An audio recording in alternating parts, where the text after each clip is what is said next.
Olá, meus queridos, aqui é o professor Carlão, né? Dou aula para vocês aí. Esse aqui eu tô gravando um vídeo especial para você, aluno de nono ano, tá certo? Isso aqui é para dar um auxílio, um suporte nesse estudo seu durante a quarentena, tá certo? Você já tem alguns vídeos que a escola disponibiliza para vocês. Isso aqui é um apoio, uma forma de incentivar vocês a estudarem. Estou aqui trabalhando e querendo ajudar vocês à medida do possível. Vocês podem acessar meu Instagram, esse aqui é meu Instagram. Lá você pode mandar dúvidas, mandar exercícios, seja meu, seja do livro, seja de onde você quiser. A gente pode trocar ideia, trocar informações. Teve dúvida, precisou de ajuda, me procure, vamos conversar, vamos tentar se entender, beleza? Criei um grupo no Telegram, tá certo? Quem usa esse aplicativo é um aplicativo como o WhatsApp, só que aqui eu consigo mandar links maiores, vídeos com maior tempo de duração, com qualidade maior. Então, de certa forma, ele é melhor da gente utilizar, beleza?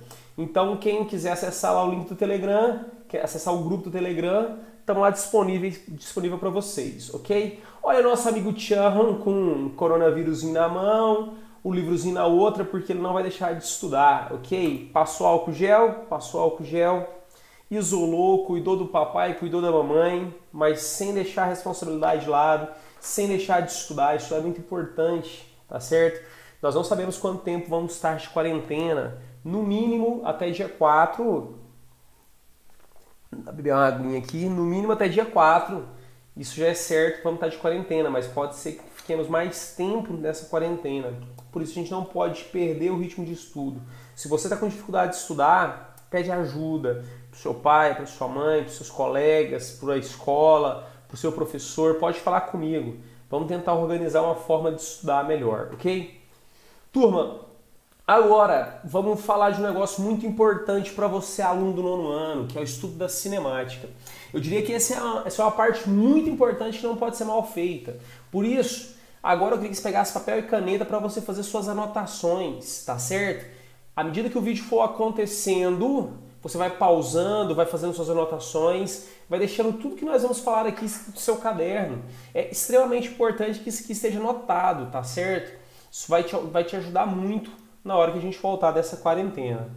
Bem, nós vamos falar de cinemática. Cinemática é uma parte da física, que está dentro da mecânica, tá certo?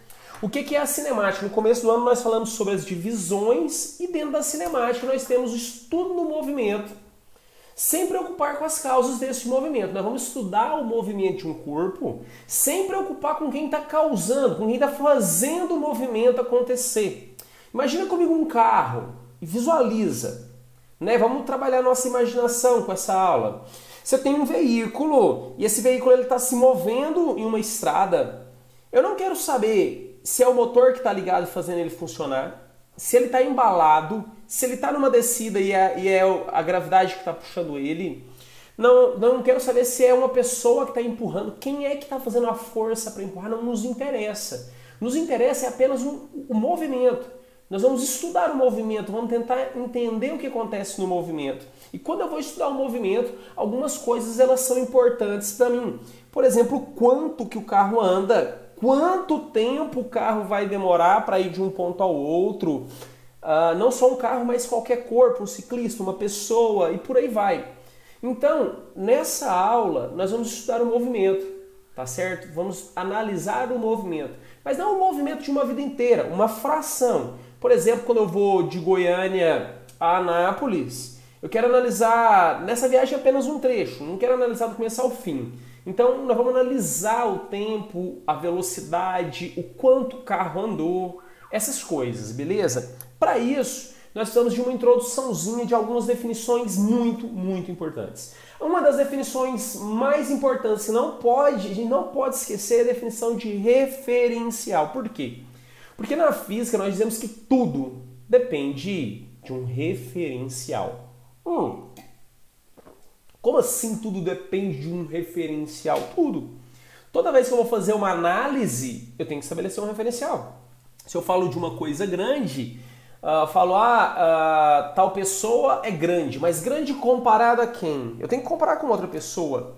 Eu tenho que ter um referencial para eu analisar, certo? Então, crianças, dá uma olhada aqui, eu pus uma foto de uma sala de aula. Vocês podem dar uma olhada aí. Veja, tem um lugar que tem um jarro com uma planta, certo?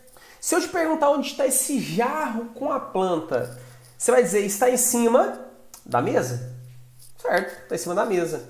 Mas veja que eu tenho várias mesas. Então eu vou dizer que está em cima da mesa do professor. Esse jarro ele está à direita ou ele está à esquerda? De um aluno, esse jarro, desse aluno aqui, ó, que sentar aqui, o jarro vai estar à direita. Já de um aluno que senta do lado de cá, esse jarro vai estar à esquerda. Veja que eu tenho que dizer para qual aluno, para dizer direita e esquerda, para dizer o local que essa planta está. Eu posso dizer, essa planta está à esquerda do quadro, à direita da minha estante, abaixo do meu relógio. Eu tenho que dizer em relação a alguma coisa. Esse alguma coisa é o nosso referencial. O referencial ele vai ser o ponto, a posição, de onde eu analiso o evento, tá certo? Em física tudo depende de um referencial. Se eu vou de Goiânia a Anápolis, eu preciso estabelecer um referencial. Se o referencial for Goiânia, Goiânia a Anápolis é uma ida. Mas se o referencial for Anápolis, eu estou voltando de Goiânia. É o mesmo caminho. Só que o referencial ele vai ser extremamente importante. Então, na física, tudo que a gente for fazer pergunta, seria interessante que a gente falasse em relação ao quê? Vão existir momentos que o referencial ele vai ser intuitivo. Mas existem momentos na física que eu preciso deixar bem claro quem é o meu referencial. Caso contrário, eu posso cometer alguns erros de exercício, na hora de fazer exercícios, ok? Uma tirinha aqui para fazer uma piadinha, uma historinha bem legal. Garfield, né, aquele gato gordo preguiçoso, está escrito: não mandei você se movimentar um pouco hoje? Ele disse: obviamente, John não está levando em conta a rotação da Terra. Porque se a Terra está girando, quem está na Terra também está em movimento. Beleza? Tá. Se ele estiver deitado em relação ao solo ele vai estar parado. Mas ele está girando junto com a Terra. Essa ideia de movimento e repouso vai depender de um referencial que a gente vai falar daqui a pouco, ok? Então, precisamos de um referencial, saber de onde estamos observando o fenômeno acontecer, de onde estamos observando o movimento acontecer. Bem, coisas que dependem de referencial. Uma dessas coisas que depende de referencial é uma definição, a definição de ponto material. Eu preciso que esteja escrito no seu, no meu, no nosso caderninho. Ponto material. Ponto material é um corpo de tamanho pequeno comparado com aquilo que eu estou estudando. Está escrito aí que é um corpo cujas dimensões podem ser desprezadas de acordo com o estudo ou em relação ao referencial adotado. Ou seja, é um corpo de tamanho muito pequeno. Isso é definido ponto material. Já temos uma outra definição, que é a definição de corpo extenso, que é o contrário de ponto material. É um corpo cujas suas dimensões são importantes, são relativamente grandes para aquilo que vai ser estudado. Relativamente grande em relação ao referencial. Não estou dizendo maior, mas com um tamanho considerável, tá certo? Para entender a ideia de ponto material e corpo extenso, dá uma olhada. Nessa figura, nós temos um trem de alta velocidade. Esse trem, ele se movimenta na Europa.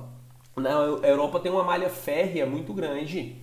Lá se viaja muito de trem. Esse é um trem de alta velocidade que atinge pouco mais de 300 km por hora, de uma empresa francesa SNCF.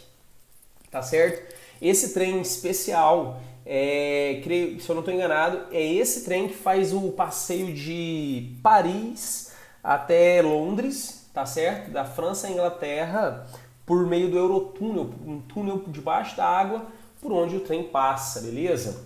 É um negócio sinistro. Mas vamos lá, vamos pensar em ponto material e corpo extenso. Esse trem, ele é grande? Esse trem de alta velocidade, ele é grande? Depende. Ele vai ser um ponto material ou ele vai ser um corpo extenso? Depende do referencial. Então vamos botar alguns referenciais para a gente dizer se ele é grande ou pequeno. Esse trem é o ICE, é um trem de alta velocidade como aquele. Esse trem, comparado com a plataforma aqui, com a plataforma de onde ele vai pegar os seus passageiros aqui da estação de trem, esse trem, ele é um ponto material ou ele é um corpo extenso? Veja que ele será um corpo extenso, porque o tamanho dele é um tamanho considerável à plataforma. Ele é um pouco menor, mas é quase do mesmo tamanho.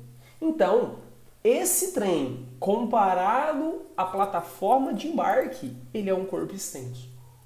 Vamos imaginar aquele trem que nós estávamos lá anterior, um trem de alta velocidade, em relação a essa ponte, ele está passando por uma ponte, certo? Esse trem, em relação à ponte, ele é um corpo extenso. Veja que aqui ele é até maior que a ponte, não precisa ser maior. Mas aqui ele é um corpo extenso, porque o tamanho dele é considerável comparado com o tamanho da ponte. Então ele vai se comportar como um corpo extenso. Veja aqui, esse trem, ele vai ser um ponto material ou um corpo extenso? Depende do referencial. Se esse trem vai de Paris a Londres, passando por debaixo da água aqui, de Paris a Londres, o caminho que esse trem faz é de quase 500 quilômetros. Veja que o tamanho desse trem, comparado com essa distância, é desprezível. Então, ele vai ser considerado, para a distância Paris-Londres, um ponto material. Então é o seguinte, estou fazendo um exercício em que o trem atravessa a ponte, eu tenho que considerar o tamanho do meu trem. Se eu vou fazer um exercício em que o trem vai de Paris a Londres, o tamanho do trem eu nem preciso colocar na minha conta no meu exercício. Então é para isso que eu preciso identificar o ponto material e o corpo extenso, tá certo? Nos exercícios vocês vão perceber isso, vão falar assim, um trem, um caminhão de 30 metros passa por uma ponte de 50 metros. Veja que o tamanho do trem ele vai ser importante na hora de estudar, ok? Então vamos passar para frente. Definição de ponto material e corpo extenso é uma definição que precisa de referencial. Vamos para mais algumas coisas que precisam de referencial. Antes vamos falar aqui da Terra. Olha essa Terra, planeta Terra, nosso planeta. Ele é grande ou ele é pequeno? Depende. Comparado ao quê? Para eu dizer se ele é um ponto material ou corpo extenso, para dizer que se o planeta Terra é um ponto material ou um corpo extenso, eu preciso dizer em relação ao quê? Vamos dizer o planeta Terra em relação à Lua. Essa aqui é em escala, essa aqui é uma imagem disponibilizada pela NASA, em escala da Terra e da Lua. A Terra, em relação à Lua, ela é um corpo extenso, porque ela tem um tamanho considerável, no caso até maior que o da Lua. Crianças, mas a Terra em relação ao Sol, aqui também está em escala. Dá uma olhada para o Sol, dá uma olhada para a Terra. O Sol é 100 vezes maior, quase 100 vezes maior que a Terra. Sabe o que isso vai nos levar a pensar? Então que a Terra tem um tamanho pequenininho comparado ao tamanho do Sol. Ou seja, a Terra em relação à Lua é um corpo extenso.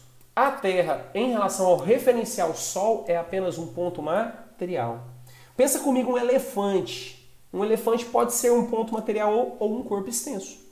Se você pegar um elefante e colocar na sala da sua casa, ele é um corpo extenso. Se você pegar um elefante e colocar ele em relação à cidade de Anápolis, em relação à cidade de Goiânia, ele é apenas um ponto material. Beleza? Então vamos para frente. Outra definição que precisa de um referencial pré-estabelecido. A definição de posição ou espaço, do inglês space, por isso a letra S, vai ser a letra para representar posição. Agora na física nós vamos começar a usar algumas letras para representar as grandezas, aquilo que pode ser medido. Posição e espaço é uma grandeza física que pode ser medida, tá certo? O que seria a posição? É o lugar onde o móvel se encontra em um caminho, em uma trajetória. Está escrito aqui que ele terá um valor correspondente à distância ao longo da trajetória, desde o marco até a origem. O que é esse marco? É o marco inicial, é o quilômetro zero. Dá uma olhada para esse carro. Se eu te perguntar aonde esse carro está, você vai dizer aonde? No quilômetro 12. Se eu pegar do quilômetro 0 e for até o quilômetro 12, o que eu vou encontrar lá no quilômetro 12? O carro. Significa que esse carro andou 12 quilômetros? Não. Ele está no quilômetro 12, ele está parado, ele nem saiu daí.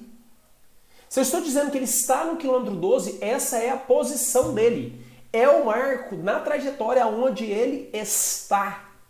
É a posição, é o espaço ocupado por esse móvel.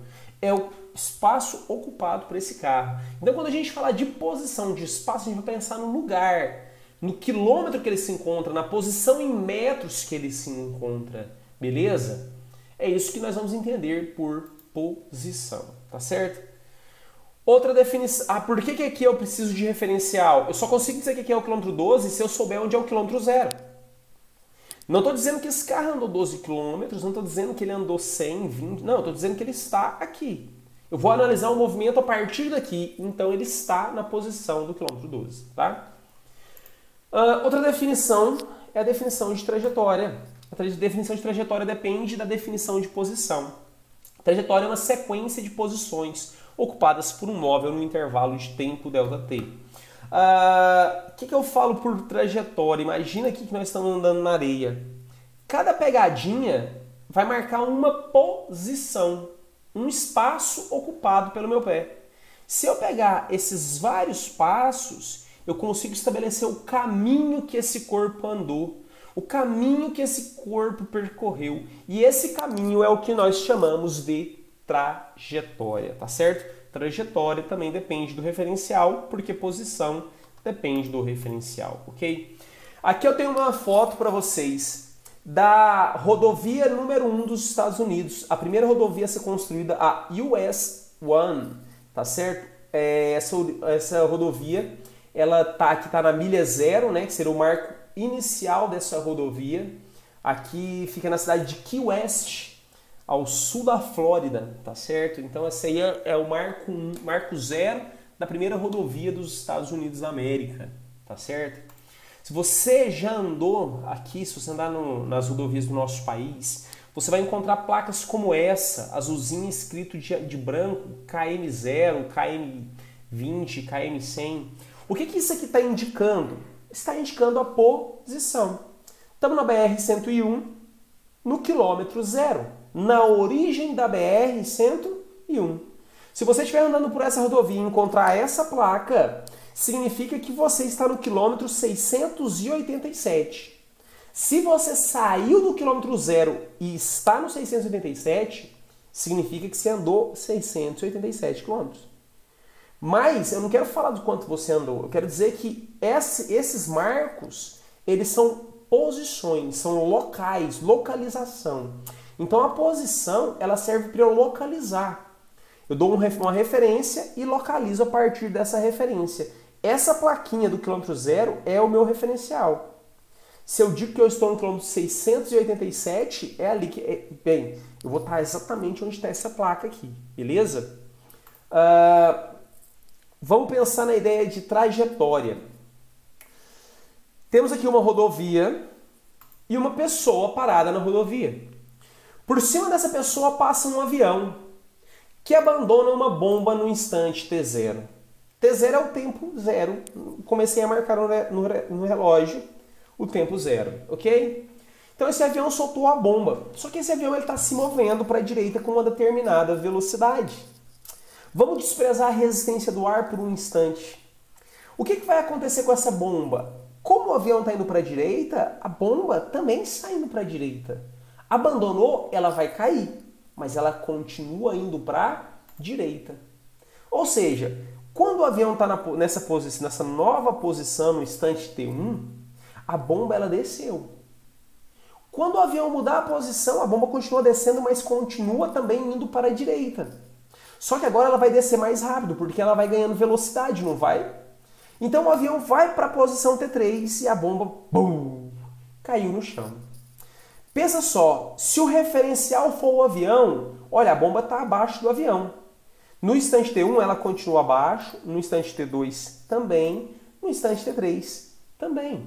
Então, para um observador, um referencial no avião, essa bomba tem um movimento de queda vertical.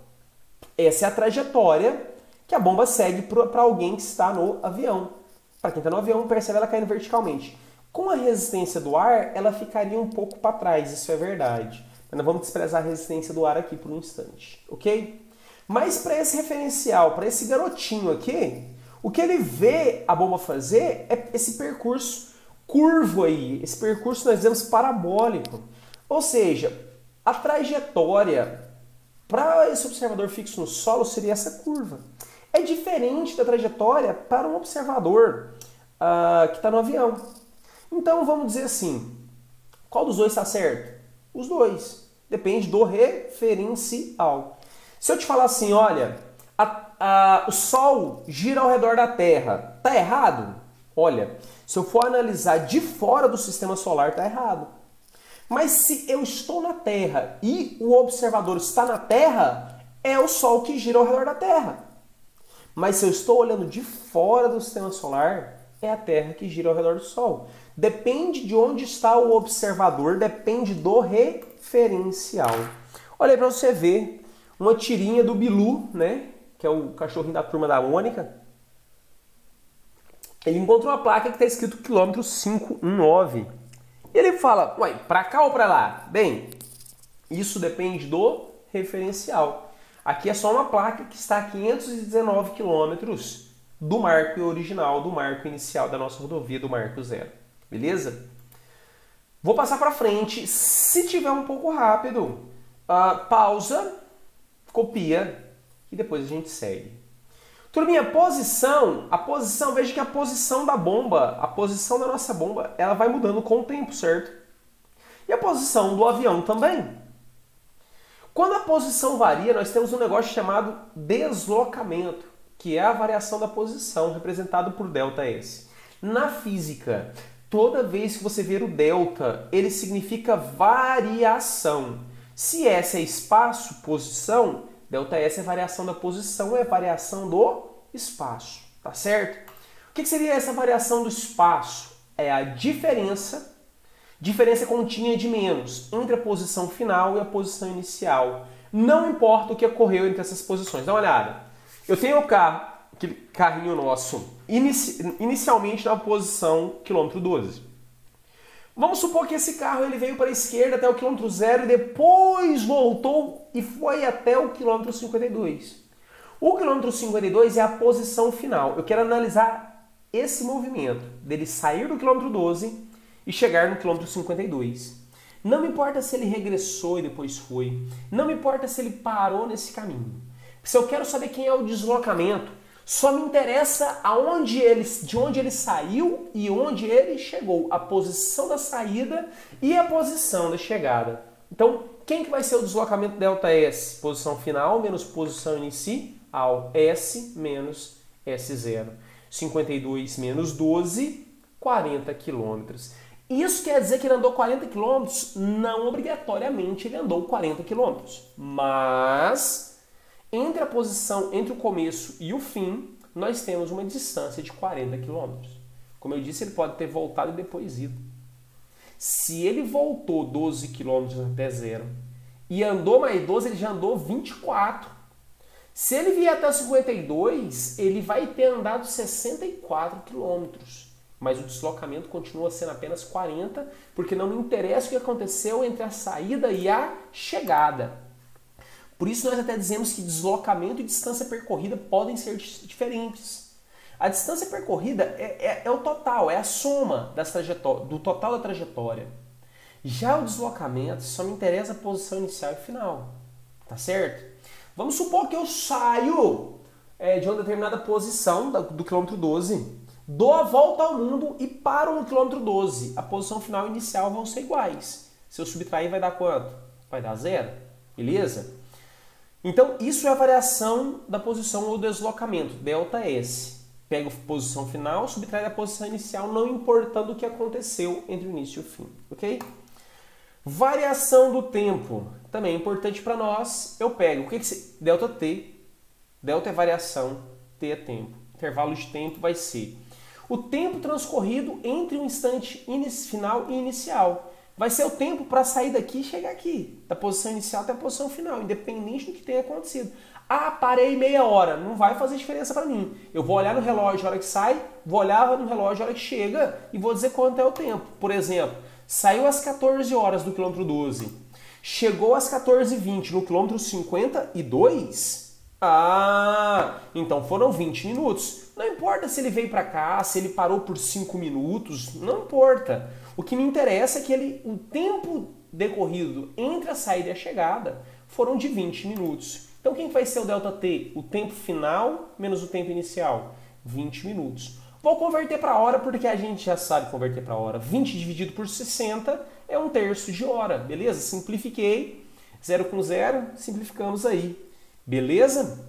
Então, nós temos a variação do tempo e temos a variação da posição, ou aquilo que nós chamamos de deslocamento, ou deslocamento escalar, beleza? Agora vamos para algumas definições que eu preciso um pouco mais de atenção de vocês. Definição de repouso. Definição de repouso é um corpo está... Eita, troquei aqui. Um corpo está, vamos trocar aqui, em repouso. Troquei. Isso que dá, quem sabe faz ao vivo. Fui fazer esse trem aqui, demorei até. Mas tá aí. Agora vamos lá, repouso. Ficou trocado ainda. Vamos pra frente. Vamos lá, fazer tudo uma vez já. Repouso. Definição de repouso. Um corpo está... Tá vendo? Tá errado ainda, né? Vamos corrigir. Aí você vai corrigindo aí também, né? Um corpo está em repouso quando a posição dele não varia em relação ao referencial. Se a posição dele não muda em relação ao referencial, nós dizemos que um corpo está em repouso. Já o corpo em movimento, a posição dele varia, muda em relação ao referencial. Pega esse desenho aqui pra gente, beleza? Vou te fazer uma pergunta. Esse garoto está em movimento ou está em repouso? A sua resposta deveria ser, depende do referencial. Vamos lá, se o referencial for o poste, a posição desse garoto é a mesma em relação ao poste. Se ele ficar aqui, ele vai manter a mesma distância, sempre ao lado esquerdo do poste, para a gente que está olhando. Então, esse garoto ele está em repouso relativo ao poste. E o poste? Está em repouso ou está em movimento? Carlão, o poste está em repouso. Não. Em relação a quem? Em relação ao garoto, o poste está em repouso. Mesma distância, sempre ao lado direito, para a gente que está olhando para o garoto. Então, isso é repouso. Agora, e esse ônibusinho? Ele está em movimento ou está em repouso? Mais uma vez, depende do referencial. Veja só, para esse ônibus, em relação ao poste, ele está indo à direita. Se ele está indo para a direita, ele está em movimento, está se afastando do poste, tá certo? Agora, esse ônibus, em relação a uma pessoa sentada dentro dele, ele vai estar em repouso. Porque a posição em relação à pessoa não muda. Gente, eu quero que você entenda o seguinte, que o referencial não é a Terra. Eu digo quem é o referencial. Aqui nós estamos dizendo que o referencial é um garoto sentado dentro do ônibus. Então, para esse garoto, a posição do ônibus não muda em relação a ele, e sim em relação ao solo. Então, em relação ao solo, ele está em movimento, em relação ao garoto, não. Turminha, essa ideia de movimento e repouso, eu tenho sempre que olhar para a posição, se ela está mudando ou não, beleza? Por exemplo, esse garoto sentado dentro do ônibus. Garoto sentado. Imagina comigo que tem alguém aqui dentro. Esse garoto ele vai estar em movimento ou ele vai estar em repouso? A sua resposta tem que ser, depende do referencial. Porque esse garoto que está sentado em relação ao ônibus, ele está em repouso. Mas em relação ao poste, em relação ao solo, ele vai estar em movimento, porque a posição dele vai estar mudando, beleza? Agora, esse poste fincado na terra, ele pode estar em movimento? Sim. Em relação a esse ônibus, esse poste está em movimento. Por quê? O ônibus vai para a direita em relação ao poste. Mas então eu posso dizer que o poste vai para a esquerda em relação ao ônibus. Ele está ficando sempre mais à esquerda se o referencial for o ônibus. Estou querendo te dizer que para dizer movimento e repouso, eu tenho que dizer quem é o referencial e ver se a distância, se a posição está mudando, tá certo? Olha só para você ver. O ônibusinho foi para a direita em relação ao poste. Mas eu vou dizer então o seguinte, que o poste foi para a esquerda em relação ao ônibus, tá certo? Eu posso dizer isso. Então é essa aqui a definição de movimento e repouso. Vocês vão ver isso em alguns exercícios por aí, beleza? Vamos seguir o passeio, né? Nossa história de referencial, retomando a nossa tirinha. O John diz, não mandei você se movimentar um pouco hoje? E Garfield pensa, obviamente, John. John não está levando em conta a rotação da Terra. Em relação ao solo, o Garfield, o gato, está em repouso. Mas em relação ao Sol, por exemplo, ele está em movimento, porque ele está girando junto com a Terra, beleza? Mais uma tirinha aí bem legal. Cascão descendo de skate, fala, lá vai o asa do skate. Cebolinha repreende. Cascão, você não sabe que é proibido andar de skate aqui no palco? Aí Cascão responde, mas eu tô parado. Quem tá andando é o skate. O Cascão tá certo ou o Cascão tá errado? Uai, o Cascão tá certo. Em relação ao skate, ele tá parado. Ele está sempre na mesma posição em relação ao skate. Mas em relação ao chão, ele está andando. Em relação ao Cebolinha, ele está se movendo. Mas em relação ao skate, não.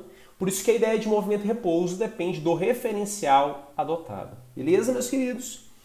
Vamos para frente para a gente poder já começar o desfecho dessa nossa aulinha, já começar o desfecho dessa aula maravilhosa.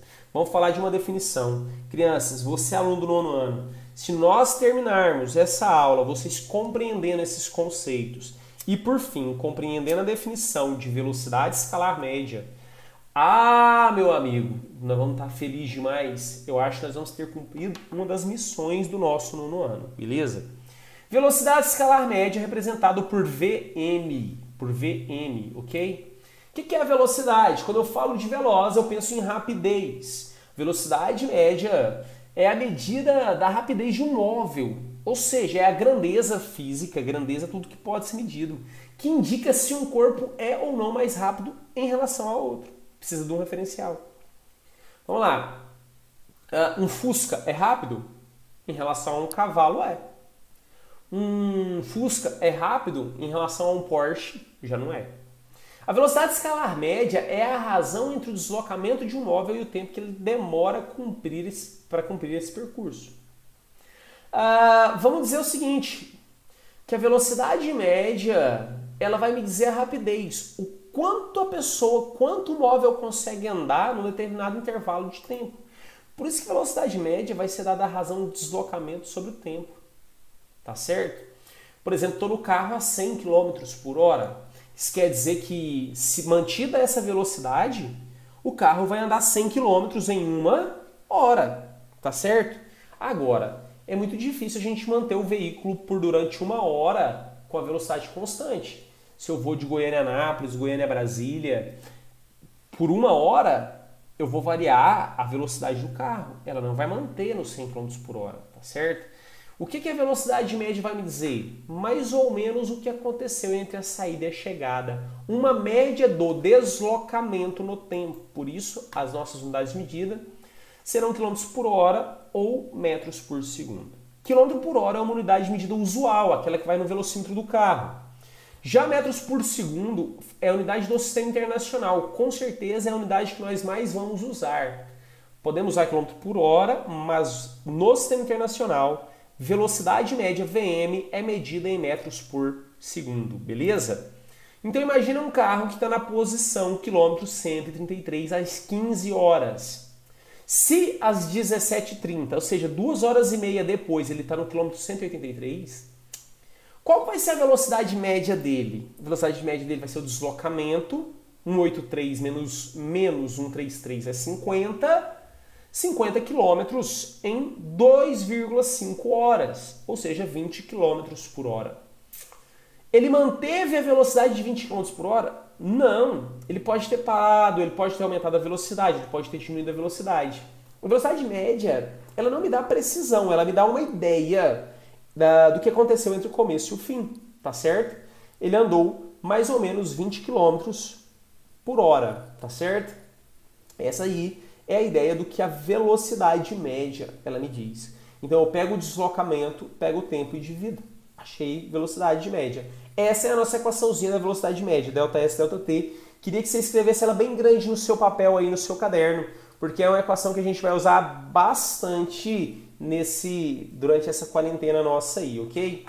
Meus queridos, amados, idolatrados, salve, salve, meu Brasil, varonil. Nós aprendemos a converter unidades de medida, fazer conversão, certo? Aqui é quilômetro por hora, aqui é metro por segundo, sistema internacional. Seria interessante que a gente soubesse converter.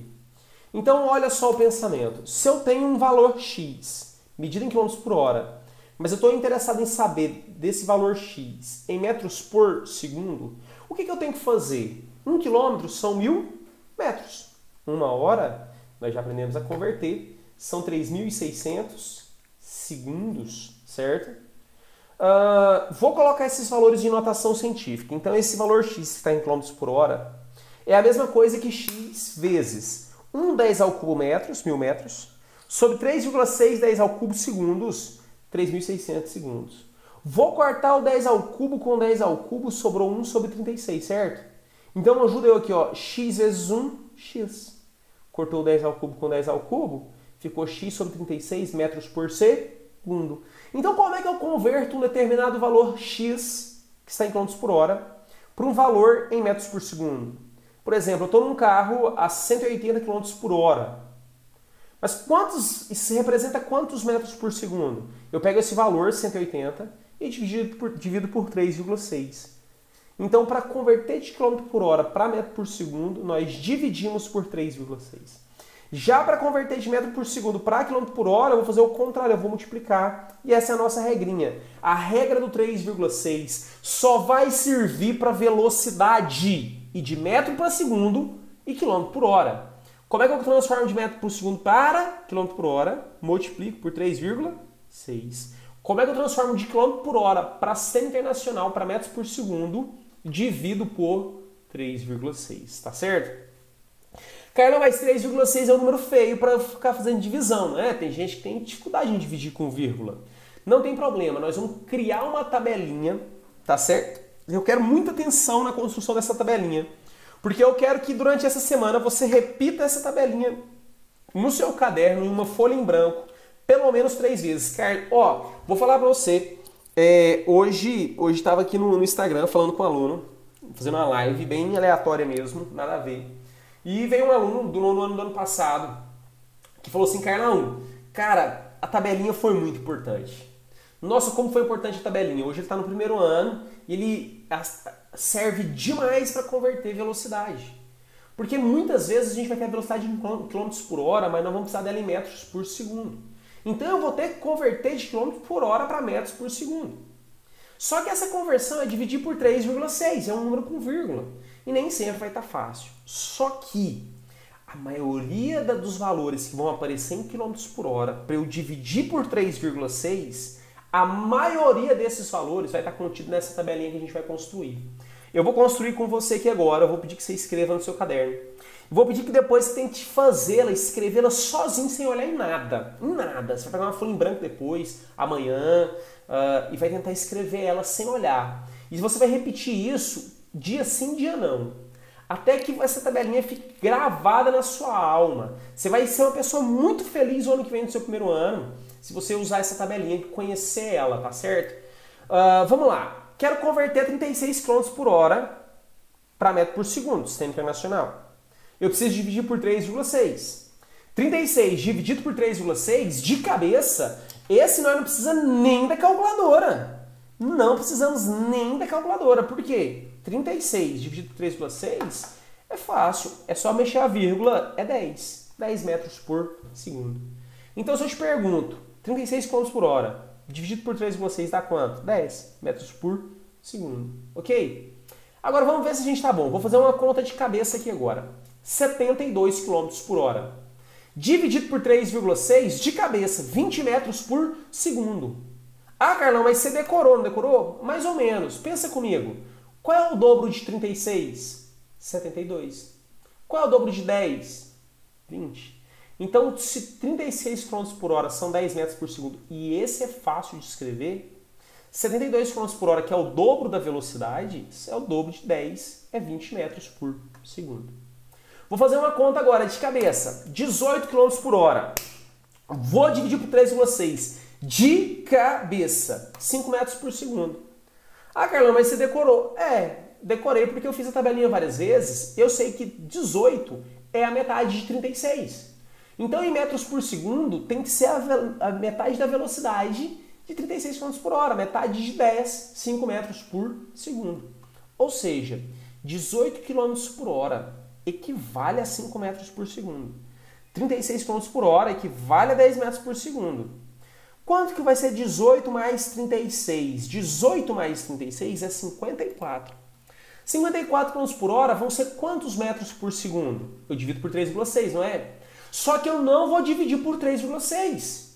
Porque eu vou gravar essa tabelinha no meu coração. Eu sei que 18 mais 36 não é 54? 5 mais 10, 15 metros por segundo. Você pode pegar sua calculadora e fazer essas divisões aí, não tem problema. Tá certo? Para montar a tabelinha. Mas quais são os valores que eu vou usar como referência? O 36 km por hora, a metade, 18, 25, o dobro, 72, 20 metros por segundo.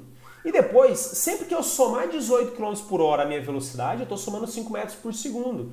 Essa tabelinha ela vai me ajudar na hora de fazer conversão. Estou lá fazendo exercício e o exercício fala que um carro está a 54 km por hora. Eu preciso desse valor em metros por segundo. Eu vou dividir por 3,6? Não, eu sei que 54 km por hora são 15 metros por segundo por causa dessa tabelinha que nós já conhecemos. Ok? Turminha, 18 mais 72 é 90 km por hora. 18 mais 72, 5 mais 20, nossa velocidade são 25 metros por segundo. Vou somar 18. 18 mais 90, 108. 108 km por hora, calma aí, 18 mais 90, 5 mais 25, 30 metros por segundo. Meus queridos, mas eu preciso que você faça isso sozinho, sem olhar em nada. Se repita essa tabelinha numa folha de papel, numa folha de chamex, pelo menos 2, 3, 4 vezes, até que você grave e memorize essa tabelinha. Esses são os valores que mais vão aparecer no seu primeiro ano, durante o seu ensino médio, no seu vestibular. São os valores que vão aparecer para você converter. Crianças, pega aqui, 144 km por hora, dividido por 3,6, quanto vai dar? Vou dar um tempinho para você pensar aí, hein? Ai, ai, ai, ai, ai, ai, de cabeça, de cara. Sem calculadora, hein? Sem calculadora. Não quer ver calculadora, não. Vamos pensar, vamos pensar. Ai, ai, ai, deixa eu pensar. Calma aí. 144 é o dobro de 72 km por hora. Então, calma aí. Se 72 km por hora são 20 metros por segundo, o dobro de 72 km por hora será o dobro de 20, 40 metros por segundo. Posso pensar dessa forma também, metade, dobro, 3 vezes, né? Com tranquilidade. Por exemplo, quanto que é 36 vezes 3? 108. Então, 3 vezes 10, 30 metros por segundo. Tudo bem? 126 km por hora. 108 mais 18 é 126. Dividido por 3,6, 35 metros por segundo. Olha que beleza. Então essa tabelinha é uma tabelinha de referência. Por quais valores eu vou começar? Pelo 36 e pelo 72 e pelo 18. E depois eu vou pegando os múltiplos, vou vendo os múltiplos da velocidade. Esses são os valores que mais vão aparecer pra gente. Você entendeu? E se eu te perguntar quanto que é 162 km por hora em metros por segundo? Divide por 3,6. Mas você vai gastar o seu tempo dividindo por 3,6? Cara, eu já sei, depois de construir a tabelinha, que 18 mais 144 é 162. Ou seja, 45 metros por segundo. 7,2 km por hora. 7,2 km por hora. 72 km por hora não são 20? 7,2 então são 2 metros por segundo. Se eu te perguntar assim, quanto que é 90 km por hora? Não é 25? Quanto que é 97,2? Não estou somando 7,2 aqui? Soma 2 lá, 27 metros por segundo. 1,8 km por hora, 18, não é 5? 1,8 é 0,5 metros por segundo. Eu preciso que você escreva essa tabelinha no mínimo 3 vezes, 4 vezes, até que você memorize. Isso vai salvar a sua vida. Toda vez que a gente estiver fazendo exercício, eu vou falar, usa a tabelinha para converter, tá certo? Usa a tabelinha para converter, para você não perder tempo. Você não tem tempo de ficar fazendo essa divisão com vírgula. Então nós vamos ter que otimizar o nosso tempo. Como? Utilizando a nossa tabelinha, tá certo? O aluno que utiliza a tabelinha é um aluno mais feliz, ok? Turminha, a velocidade média, ΔS, ΔT, meu Deus, a velocidade média, ΔS, ΔT, veja que ela não me dá a precisão. Do quilômetro 133 ao 183, eu posso ter parado por meia hora.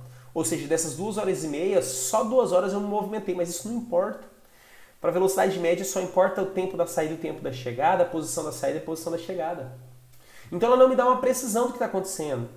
Se eu quiser saber qual é a velocidade do carro quando ele passa por qualquer posição, por essa posiçãozinha aqui onde está o mouse, onde é que está a setinha, como é que eu faço para saber? Eu tenho que olhar para o velocímetro do nosso móvel. Lá ele vai estar indicando para nós qual é a velocidade daquele instante, que vai ser diferente da velocidade média, nem sempre serão iguais. É o que nós vamos chamar, meus filhos, olha a nossa tabelinha aparecendo, ai ai ai, que tabelinha mais linda, viu? Nós vamos chamar de velocidade escalar instantânea. É a velocidade do instante. Como eu estava dizendo para vocês, naquele desenho, a velocidade média ela não me dá, ó, a velocidade média, 20 km por hora, não me dá a precisão do que aconteceu. A velocidade instantânea é a velocidade do corpo com certa precisão, no instante. Quando eu passar por essa reta laranjada, se eu quero saber a velocidade dele ali, eu quero saber a velocidade instantânea.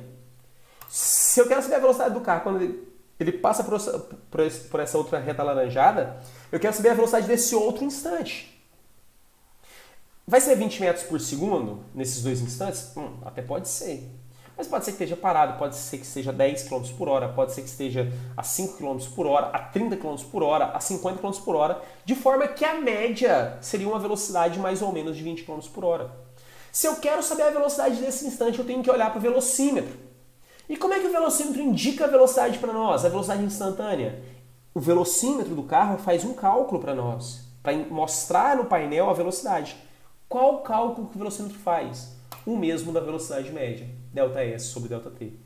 Como que eu calculo a velocidade instantânea? Eu calculo igual a velocidade média.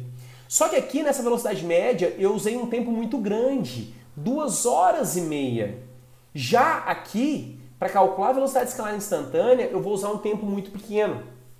Frações de segundos. Centésimos de segundo. Em 1 centésimo de segundo, a velocidade do carro não varia muito. Você concorda comigo que em 2 horas e meia dá para o carro aumentar, diminuir, parar, mudar a velocidade muitas vezes, não dá? Mas em um décimo, em 1 centésimo de segundo, nessa fração muito pequenininha, cara, essa velocidade ela não vai variar muito. Ou seja, eu vou ter a velocidade daquele espaço pequenininho que ele andou, daquele local, daquela regiãozinha. Então, para calcular a velocidade instantânea, é igual a velocidade média, só que para tempo muito pequeno. Estou falando para vocês de velocidade escalar instantânea por quê? Nós vamos ficar calculando velocidade escalar instantânea? Não. Eu quero só te dizer que a velocidade média não me dá precisão, enquanto a velocidade instantânea, sim, ela me dá com exatidão, só que ela só vai funcionar se o tempo for muito pequeno. A velocidade média, ela não vai me dar exatidão, porque eu estou usando um tempo muito grande aqui. Beleza? Então, essa é a diferença entre a velocidade média e a velocidade instantânea. Espero que você tenha anotado tudo no seu caderno, bem bonitinho, bem anotadinho, tá certo? E parta para os exercícios. Tem um módulo extra para vocês, que eu já disponibilizei no site, já deve estar no site do Colégio Galileu. Para quem não é do Colégio Galileu e quiser acesso, eu vou disponibilizar essa lista no grupo do Telegram, tá certo? Vai estar lá disponível para vocês. Vocês podem pegar lá, ok? Espero que vocês tenham entendido o que vocês precisam fazer. Primeiro, copiar, anotar, tentar entender, escrever a tabelinha e depois fazer os exercícios, tá? Você que é do Colégio Galileu, lá no site do Poliedro vai estar disponibilizado uma aula lá que o próprio Poliedro preparou para vocês. Isso aqui é só uma aula suporte. Espero que você anote, espero que você tenha entendido. Surgiu dúvida? Me contacta, seja no Instagram, seja no Telegram, seja no WhatsApp, seja por sinal de fumaça, não me interessa. Eu preciso que você me avise. Carlão, tô com dúvida, me ajuda nesse exercício. Tem os exercícios do livro para você fazer e vão ter os exercícios do módulo. Então converse comigo, vamos nos comunicar, ok? Então é isso, pessoal. Muito obrigado e até a próxima.